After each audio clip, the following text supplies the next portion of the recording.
Tamara, minha filha. A minha cabeça tá assim, ó, puf, igual aquele meme. Adorei. Primeiro porque eu não sou designer, eu sou namer. E eu fui anotando tudo que você falou e dá para trocar. Olha só, todo design é estratégico, todo nome é estratégico. A questão dos sentidos, o nome não é tão visual, é a pronúncia fácil daquele nome, daquela marca, que o nome vem antes da marca, né? É a maneira como você lê, a pessoa vai conseguir ler, vai... Enfim, dá para trazer essa coisa do design para o naming também? Com certeza. Nome também é percepção. E não só sonoridade, como o visual. Eu acho que todo design olha para um nome e fala, ai, que nome bonito. Ai, as letras estão tão, né, que cara que ele vai ter, né? Sim. Mas também repertório. Então, o nome que você me diz, ele vai me lembrar algo. E esse algo é emocional. Ele vai me lembrar a infância, mas ele pode me lembrar uma coisa ruim. Ai, essa palavra me lembra essa. Tanto que muito cliente reprova assim, né? Ai, mas isso me lembra tanto essa coisa que não tem nada a ver. Exato. Isso é emocional também. Então, com certeza, o nome ainda vem antes do design e é completamente estratégico. Ótimo. Obrigada. Por nada. Próximo.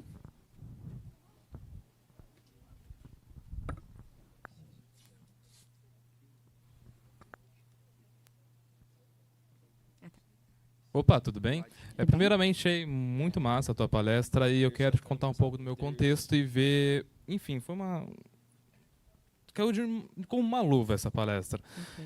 Vamos lá, meu contexto é o seguinte. Eu estou com mais 5 pessoas, 6, numa startup de um aplicativo de mobilidade. Uber e tudo mais, é semelhante, mas tem umas vantagens. Enfim, e a gente analisando concorrentes, interior tem bastante, a famosa machine, que ela aluga o sistema de aplicativo, as empresas vão lá, compram e fazem o dela.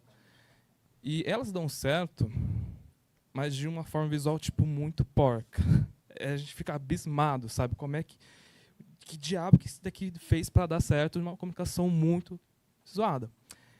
E a gente está fazendo uma coisa bem legal, com ilustração e tudo mais, mas eu estou pensando, a gente tem que simplificar um pouco mais isso, eu não sei.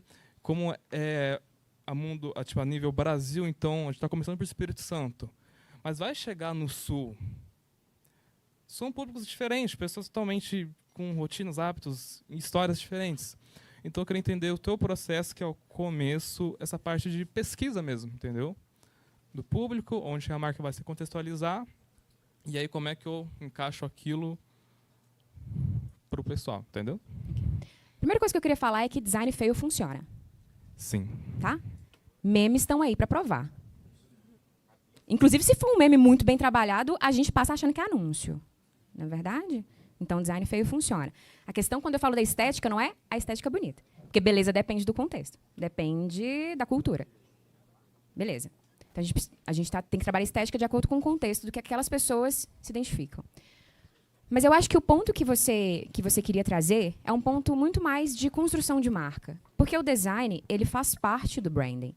O design não é algo à parte, gente. Então, quando a gente está fazendo a parte de construção de uma marca, eu preciso definir diretrizes. E essas diretrizes vão entrar os sims, que são aquilo que a gente vai defender, mas vão entrar os nãos. Então, toda criação de uma marca são decisões. São escolhas. Então, eu preciso escolher o caminho. Essa ideia de abranger todos os públicos não existe. Uma vez eu conversei com um advogado, homem, eu preciso falar isso, desculpa.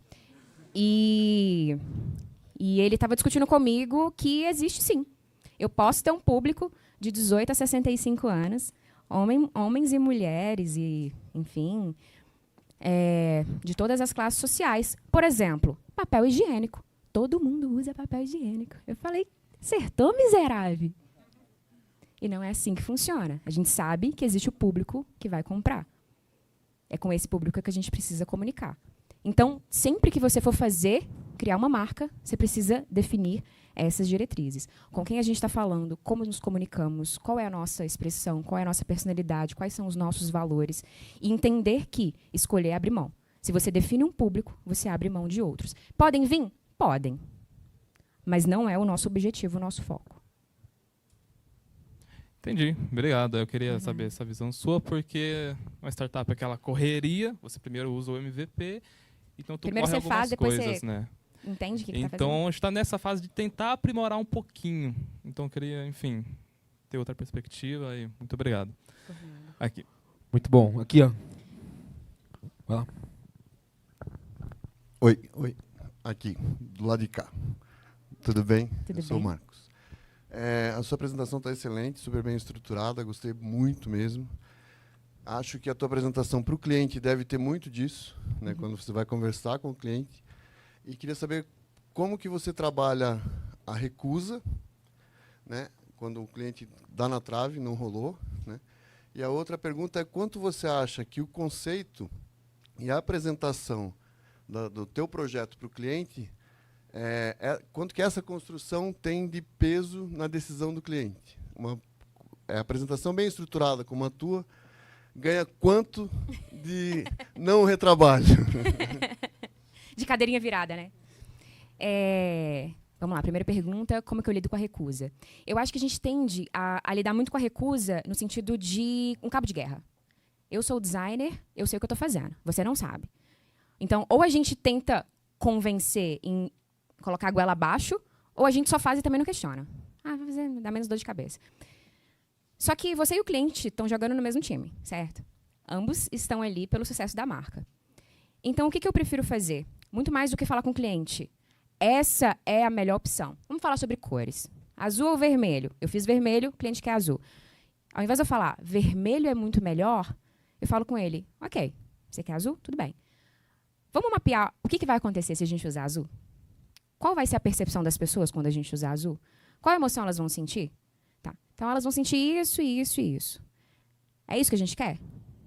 Não, mas é isso que a gente vai ter.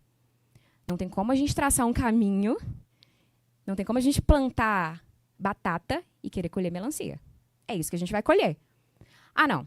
Tá. Então, não é esse o objetivo que eu quero. É esse. Então, quem vai trazer isso vai ser o vermelho. Percebe? Como a gente traz o cliente para a solução? As pessoas tendem a catar a solução quando elas fazem parte da solução. E não quando eu estou sendo convencida de que aquilo é melhor. Porque o cliente fica chateado. Então, é importante a gente trazê-lo para o processo, né? E fazer entender que a gente está junto nessa. A próxima pergunta, apresentação, narrativa. Faz toda a diferença, né? Faz toda a diferença. Eu acredito que é o primeiro impacto. E quando eu falo de conceito, gente, eu não estou falando que não deve existir conceito. Não é essa a ideia. A ideia é que, sim, o conceito é muito importante. Mas como é que a gente vai comunicar esse conceito para as pessoas? A gente precisa comunicar. E não é comunicar assim, o nosso logotipo significa o frame da nossa revista. Não é dessa forma. Mas de que outras formas, de que outros pontos de contato, de que outras narrativas a gente pode transmitir esse conceito? História é importante. Então, a história que eu vou contar para o cliente também é a história que ele vai contar para o cliente dele. Então, a narrativa faz toda a diferença na aprovação. Obrigada pela sua pergunta, gostei muito. Mais duas perguntas? É aqui, ó. Aqui, ó. Levanta quem é aqui, ó. Oi. Ei. Oi, Ita, tudo bem? Sou a Grazi. Ei, Grazi. Enfim, eu tô bem nervosa de fazer essa pergunta, tá? Estou sempre tremendo. Mas, enfim, você falou muito sobre essa parte de emoção, de sentimento, eu acho isso muito importante. Mas eu queria saber de você como que você comunica isso para o seu cliente no início. Se ele já vem com com essa percepção, com esse conhecimento, porque hoje o que eu percebo é que as pessoas elas sentem a necessidade de um visual muito foda, mas elas não entendem por que elas sentem literalmente essa necessidade. Então, como que você trabalha isso com o seu cliente no início do processo? Uhum. Tá, de maneira prática, eu trabalho mostrando como funciona o meu trabalho. Então, a primeira conversa é, oi, tudo bom? Antes de, vou fazer um briefing, responde esse formulário. Deixa eu te mostrar como funciona o meu processo. É assim, eu acredito nisso. Posso dar uma mini aula. O que é o design? Onde o design está inserido dentro do branding? Então, o design não é, sabe, o visual. Porque tem muito cliente que acha isso, né? Eu vou mudar minha identidade visual e vou ficar, minha marca vai deslanchar. E aí coloca todo o peso nas costas do designer. Então, a gente precisa mostrar onde é que o design está inserido nisso. O design não vai salvar o mundo. Então, isso também faz parte, a parte de educação do mercado. Educação do mercado não é só isso aqui que eu estou fazendo. Educação do mercado é vocês, cada dia que vocês conversam com o seu cliente, mostrar a importância do design. A gente valoriza aquilo que a gente entende. Se o seu cliente não entende design, ele tende a não valorizar design. Então, eu mostro esse processo. O que é o design, onde ele está inserido, qual a importância. Claro que eu não vou fazer isso dando uma palestra, né? Vou fazer isso de forma prática, para que ele entenda o que isso traz de benefício dentro do negócio dele, com o meu conhecimento. É isso. Obrigada. Por nada. O próximo? Mais um. Oi, Itan, muito Oi. prazer. Eu sou na cidade perto da sua, sou de Caratinga. Caratinga, pertinho. A pergunta que eu queria fazer é o seguinte, bem, é muito interessante sua palestra, porque entender isso, eu acho que para quem é designer, e é todo mundo que está aqui praticamente, é o que faz a gente subir um nível da carreira, melhorar financeiramente, é o 0 a mais no processo, está muito além das técnicas. E eu tive a oportunidade, estou desenvolvendo um projeto para um caldo de cana pasteurizado. É um negócio muito maluco. E ele consegue, é um caldo de cana que ele vai ter 120 dias de validade. Cara, tô mexendo no meu caldo de cana, cara. Aí o cliente comprou toda essa ideia. E a gente está trabalhando uma marca que ela ainda não foi nomeada, ainda está no processo, mas ela vai ser uma marca de escolhas melhores. E dentro dessa estratégia, o cliente já comprou a ideia de que ele vai falar sobre educação financeira, sobre saúde física, tudo que foi escolhas melhores, enfim. Todo o branding. Calma aí, deixa eu... É muita informação para digerir, né? Calma aí. O cara tá vendendo caldo de cana. É um suco de cana. Vai vir numa garrafinha de vidro. Suco de cana, então tem açúcar, adoçante... Tô brincando. Mas... Caldo de cana gourmet, é caldo por de aí. cana gourmet. Ele tá vendendo caldo de cana. O ponto é o seguinte... Ele vai falar sobre saúde. Vai. Não, mas o ponto não é nem esse. É o seguinte. O cliente já comprou tudo isso. E ele adorou a ideia. Só que você apresentou cases de Pepsi, Coca-Cola, Melissa. Sim. E eu acredito que essa estratégia, essa forma de sentir as marcas, ela não precisa ser exclusiva das grandes empresas. Com certeza não. Porém, por mais que o cliente ame isso, e eu estou entregando um documento para ele com a estratégia de 36 páginas só de estratégia, e ele amou tudo isso, sim, eu temo que depois que eu entregar isso para ele não vai saber o que fazer. E eu, como designer, eu sinto que eu já entreguei o que eu precisava entregar.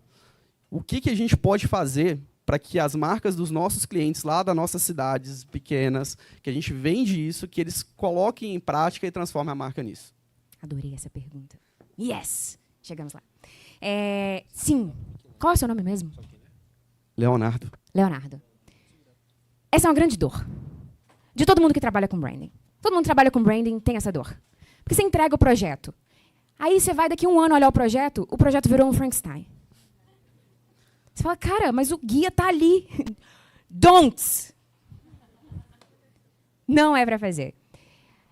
E é uma grande dor, principalmente dos pequenos negócios. Porque os grandes negócios podem ter até departamento direcionado à gestão de marca. Pode ter um gestor de marca, né? Ou uma pessoa de cultura de marca que vai ser responsável por isso.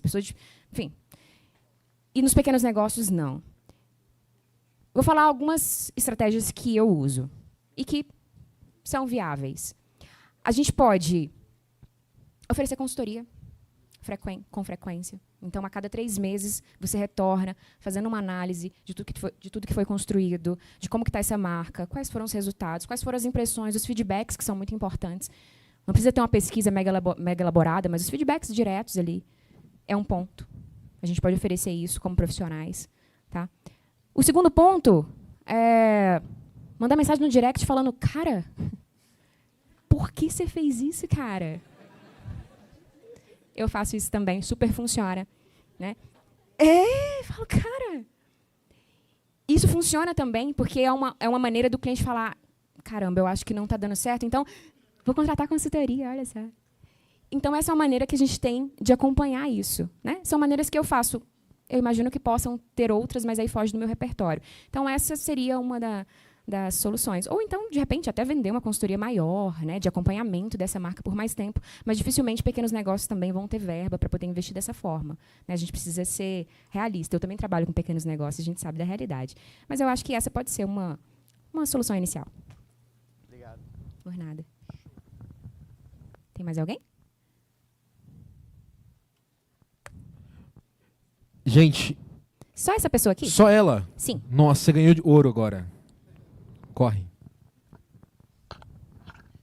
Olá, Olá, tudo bem? Oi, tudo bem? Sou Kelly Kathleen, sou de Minas Gerais. Ai, que delícia. E a minha dúvida, ela é especificadamente, porque hoje eu tenho uma agência de marketing, mas eu venho da parte do design, eu trabalhei fazendo marcas, então eu não saí do design, ele não sai de mim, eu estou aqui o tempo todo. E a minha maior dúvida é que, dentro da criação de marcas, para você, qual é o maior desafio para quem cria marcas, especificadamente falando do cliente? Qual que é o seu maior desafio no processo de criação de marca e qual seria a solução desse desafio, por exemplo? Fazer o cliente entender que marca não é logotipo. Ok. Com certeza é o maior desafio. Se nem a gente entende às vezes, né? Entendi. Eu acho que esse é o maior desafio. Porque muito cliente, ele quer, sim, um conceito mirabolante, né? Que cada pontinho signifique as virgens dos Alpes do Himalaia. Quer que isso signifique realmente. Então, eu acredito que mostrar isso para ele, que o logotipo é um elemento da identidade visual, que é um elemento dentro do universo visual, que é um elemento dentro da expressão de marca, que é um elemento dentro da construção da marca. Eu acho que é a gente desconstruir essa supervalorização de um elemento que não carrega isso tudo. Então, a gente precisa fazer essa educação de mercado. E eu sinto muito prazer de estar falando isso com vocês, porque eu acredito que isso começa pela gente. Eu acho que nós, designers, muitas vezes, pregamos isso. A gente supervaloriza esse ponto e depois a gente fica ansioso, porque a gente não consegue defender este ponto, olha só. Né? Então, a gente precisa tirar esse peso do logotipo. Esse é um dos maiores desafios. Mas quando isso acontece, quando o cliente percebe que é o toda a construção do visual, que seria a minha alçada, mas também da responsabilidade dele, enquanto dono, defensor da marca, fica tudo mais leve. Aí ele entende que, caramba, então eu posso dividir as importâncias. Né? E quando algo falha, não é uma coisa só que falha. É porque toda a construção falhou. Respondi? Respondido. Muito Senhoras obrigada. e senhores, vamos Obrigada, aplaudir pessoal. Obrigada. Itamara Ferreira.